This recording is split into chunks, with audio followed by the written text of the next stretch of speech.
Hello, hello, hello mga ga! Happy Good Friday! Kamusta naman yung lahat? Nakapag-swimming na ba? Plano namin ni Daddy ngayon is magstay lang muna dito sa bahay at maglinis ng balcony part namin dahil dito nga maraming alikabok at maraming lilinisin dito kagaya ng mga backdrop ni Talia. As you can see naman sa video, is parang maalikabok talaga at yung mga dumi, dumidikit na talaga sa mga dinosaur nila. Parang hindi na talaga happy yung dinosaur ni Talia.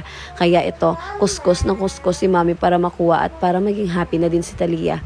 At yan nga ako nahirapan sa dakta ng pusit na dumikit sa pader namin. Ewan ko ba kung matatanggal pa yan o ano yung pwedeng ipagtanggal dyan. Baka alam nyo, pwede nyo namang i-comment dyan. At pagkatapos ko nga magpunas, kinuha ko na yung mga upuan para linisin din to kasi matagal din namin hindi nagamit to kaya dumikit talaga yung mga dumi.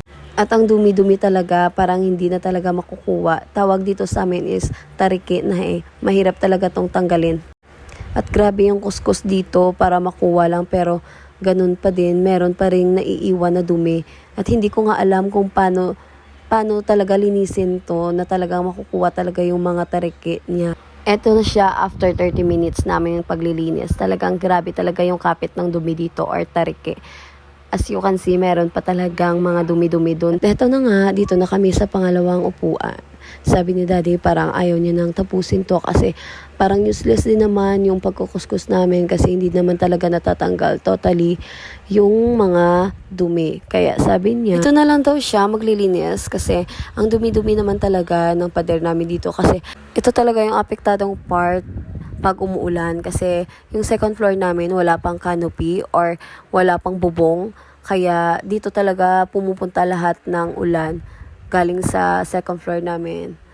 Kaya nahirapan sa paglinis o pagkuskus dito si Daddy para makuha yung mga molds.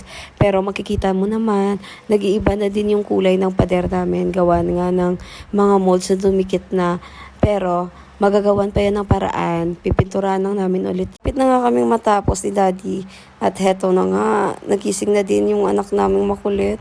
Ayaw na nga magpababa. Kaya nga sabi ko kay Daddy, ikaw na yung magtapos at ikaw na din yung magligpit ng mga kalat natin dyan. May dumaan ng ice cream kaya binilhan ko na tong dalawang to kasi talaga namang napakainit ngayong panahon at Good Friday pa talaga. Hindi kami nakalabas, hindi kami nakapag-swimming kaya eto lang yung surprise ko sa kanila is tamang ice cream lang. Mabina nga ay pumunta kami sa bahay ng parents ni Daddy para dun kami sumama sa kanila na magprosesyon. Kasama na din yung kapatid niya, yung dalawang anak at asawa niya at yung mama at papa niya. Yun lang ga. Thank you sa panonood.